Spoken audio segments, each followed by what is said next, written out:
Ma'am ये 3 हैं जो कि इनसे दुनिया ही डरती है ऑलमोस्ट, राहु, केतु और शनि भगवान। तो आप ऐसा कुछ उपाय बताएँ जो कि लोग करें और माला-माल और करोड़पति, मतलब हर एक चीज़ हो उनके पास कुछ ऐसा? पहले राहु केतु और शनि अगर कुंडली में खराब चल रहे हैं हुँ, या आपको तकलीफ दे रहे हैं, हुँ, तो बिल्कुल डरना मत, हुँ, क्योंकि अब आपके पास महादेव हैं जो धरती पर हैं हाँ, और आपके पिता हैं और वो आपकी रक्षा करने आए हैं। लेकिन अपनी अर्जी तो लगानी पड़ेगी। स्कूल में अगर एप्लीकेशन ना दो तो एडमिशन कैसे होगा?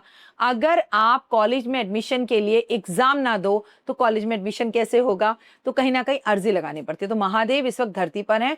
राहु केतु शनि की वजह से कर्जा है, बीमारी है, अपमान है, तकलीफ है, परेशानी है। तो this is a right time, आप अर्जी लगा दीजिए। यकीन मानिए महादेव पर गन्ने का रस अर्पण करने से पैसा ही पैसा, पैसा ही पैसा, खूब दौलत आती है। और पैसा ना आ जाता है हमारे पास, टिकता नहीं है। लेकिन यकीन मानिए नीलकंठ है ना, ये जो नीलकंठ वाला, ये आपके पास ऐसा पैसा भेजेगा कि पैसा आएगा भी और टिकेगा भी। महादेव की आपके ऊपर अति कृपा होगी। मैम वैसे तो हमारे जो ये सावन है, ये सारे ही दिन शुभ माने जाते हैं जी। और वैसे भी सारे दिन अगर मानो तो शुभ है, नहीं तो अशुभ है। तो ऐसा कोई एक दिन होगा जो कि बहुत ज़्यादा शुभ होगा, उस दिन हमें पूजा करने से हमें ज़्यादा लाभ मिले, ऐसा कोई सावन में कोई एक दिन आप देखिए, कभी बोलना भी चाहेंगे? पूजा इसलिए नहीं करनी बच्चा में जाके कि हमें लाभ मिल रहा है। हाँ, ये हाँ। हमारे संस्कार हैं, हाँ, ये हाँ। हमारा फर्ज है हुँ, और इससे खुशी मिल रही है, नंबर 1। हुँ, नंबर 2 मैं आपको बता दूं, जब भी नाग पंचमी हो वो दिन आपके लिए सावन में स्पेशल है। हुँ, तीज होगी वो दिन आपके लिए स्पेशल है। शिवरात्रि होगी, कावड़ चढ़ेगी, वो दिन आपके लिए स्पेशल है। सावन के चारों सोमवार आपके लिए स्पेशल है। हुँ, मंगला गौरी के मंगलवार चारों आपके लिए स्पेशल हैं। हुँ, और सबसे बड़ी बात, एकादशी, प्रदोष, अष्टमी, अमावस्या, पूर्णिमा, हुँ, ये वो तिथियां हैं हुँ। जो आपके लिए सावन में खासम खास है, जिसमें आपको उपाय करने ही करने हैं। जिसे आप उपाय कहते हैं उसे मैं भक्ति और पूजा कहती हूँ। मैम जिनकी कुंडली में कालसर्प, पितृदोष या शनि दोष है, वे सावन में क्या करें ऐसा? काल सर्प अगर आपको है तो नाग पंचमी वाले दिन चांदी के, तांबे के, पीतल के, सोने के, लोहे के, हुँ, जितने मैंने बोले नाग नागिन बना लीजिए। हाँ हुँ, हाँ, डरिए मत, बड़े सस्ते बन जाते हैं, बने बनाए भी मिलते हैं। हुँ, और इन सबको दूध में भिगोइए और दूध के कटोरे में रखकर अपने सर से एंटी क्लॉकवाइज 7 बार घुमाइए और बहती हुई नदी में, जल में इसको जल प्रवाह कर दीजिए। फिर देखिए क्या आनंद की अनुभूति प्राप्त होती है। जितने नेगेटिव प्रभाव हैं वो सारे आने बंद हो जाएंगे। और नमः शिवाय का जाप करते रहिए। मैम देवशयनी एकादशी पर भगवान विष्णु 4 महीने के लिए क्यों शयन करते हैं और इसके पीछे का कोई अर्थ है जो आप हमें बताना चाहेंगे? क्योंकि अभी बहुत से लोगों को नहीं पता है इसके बारे में। देखिए, देव शयन एकादशी पे भगवान जब शयन करने जाते हैं, सोते हैं, योग निद्रा में जाते हैं, हुँ, तो ये उनका एक वचन है। हुँ, हुआ ये कि राजा बलि से उन्होंने 3 पग भूमि मांगी।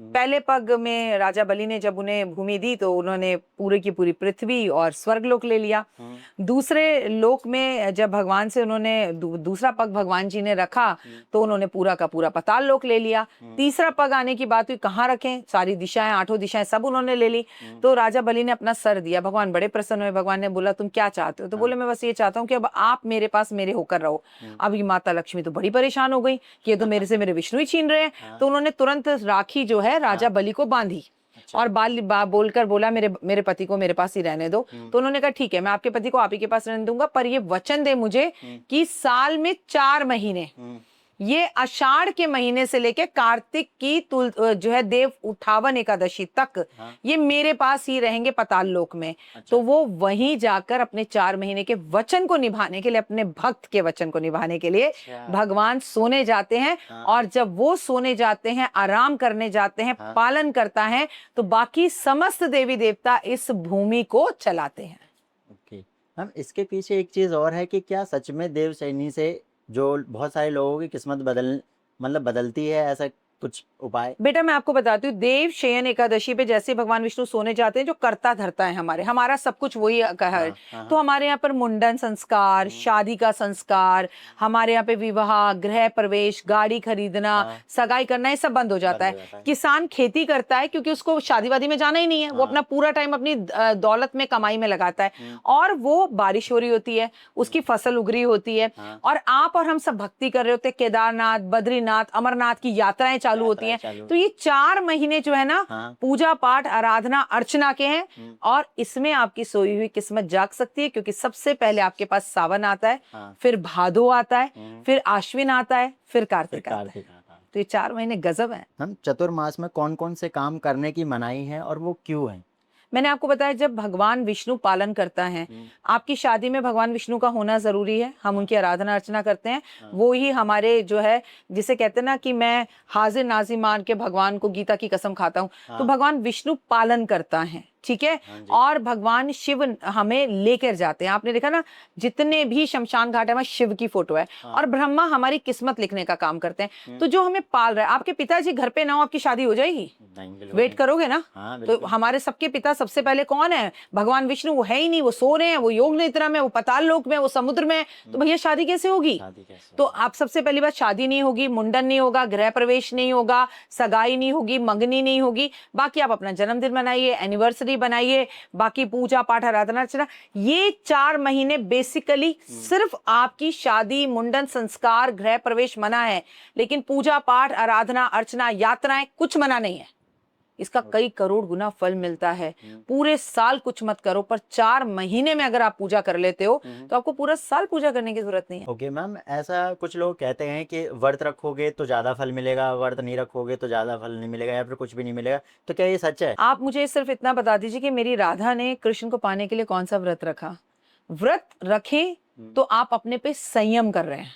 व्रत आपकी बुद्धि को, आपके शरीर को, आपकी इंद्रियों को कंट्रोल करता है। आपको भूख नहीं लगेगी, आपको प्यास नहीं लगेगी, आपको मालूम है नमक नहीं खाना, आपको मालूम है किसी और का नहीं खाना, आपको मालूम है सुबह जल्दी उठना है। देखिए, व्रत रखना बहुत अच्छा है, लेकिन ये आपकी शारीरिक बनावट के लिए अच्छा है, आपके शरीर को एक दिन का आराम मिलता है। लेकिन आप व्रत रखोगे तो फल मिलेगा, ये मैं नहीं मानती।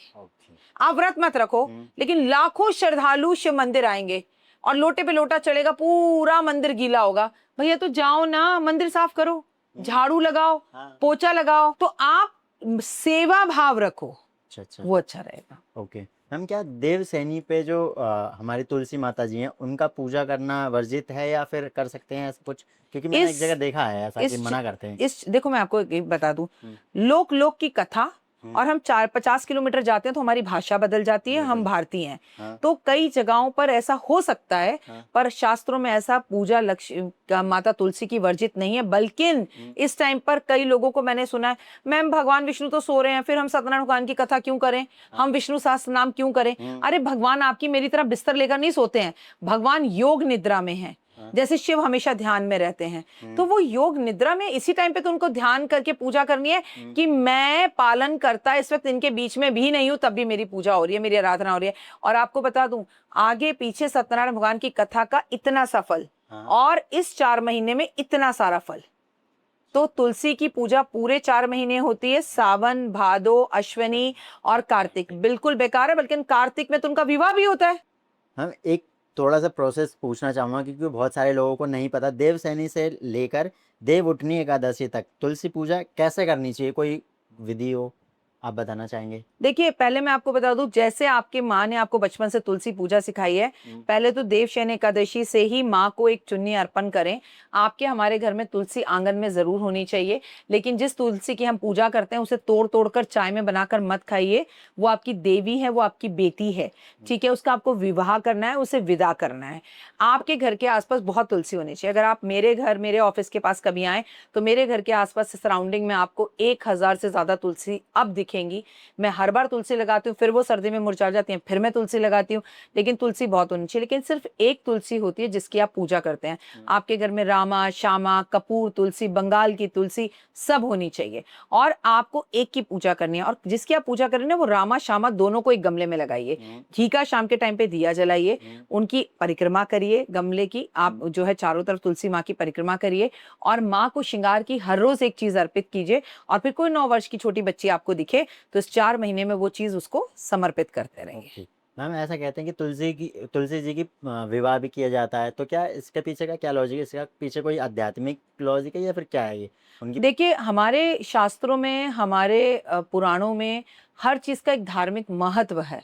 हमारे यहाँ पर सावन के अंदर साग नहीं खाया जाता, कहते हैं पित्तवात बढ़ जाता है। भादों में हमारे यहाँ पर दूध नहीं पिया जाता।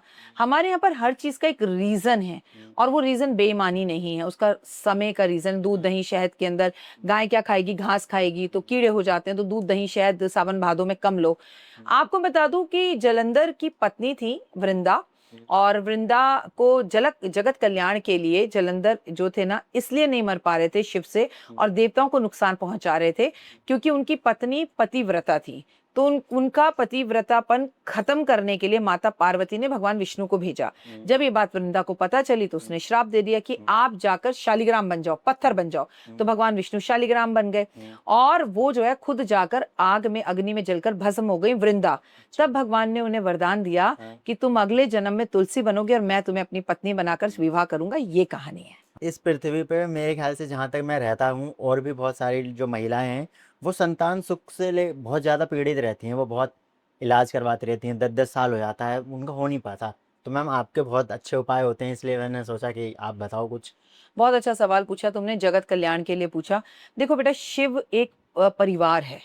शिव भी हैं उसमें, उनकी पत्नी भी है उनमें, उनके गण नंदी भी हैं उसमें, उसमें कार्तिकेय भी हैं, उसके अंदर गणेश भी हैं, ठीक है। उनके गले में बैठा उनका पुत्र की तरह सर्प भी है, उनका रक्षक भी है, उनका प्यार करने वाला, उनका प्रिय भी है ना। और साथ में उनकी बेटी अशोक सुंदरी भी है। तो शिव एक परिवार की तरह है और हमें अपना परिवार आगे बढ़ाना है। तो फिर शिव परिवार से बड़ी और क्या चीज हो सकती है? तो महादेव से मांगेंगे तो मंगला गौरी के व्रत रखिए, आप कार्तिकेय की पूजा करिए। अगर पूरे सावन में आप कार्तिकेय को मोर का पंख और खिलौना अर्पित करते हैं, यकीन मानिए संतान की प्राप्ति होगी। लेकिन जो भी मेडिकली आपको टर्म्स हैं, आपका अगर हार्मोन्स अप डाउन है या कोई मेडिकली प्रॉब्लम है, तो मैं ये भी कहूंगी कि डॉक्टर से इलाज करवाइए, लेकिन फिर भगवान की शरण में भी जरूर जाइए। और इनके साथ साथ पूरे सावन में राम का नाम शिव के सामने बैठकर लीजिए, एक बार लेकर तो देखिए।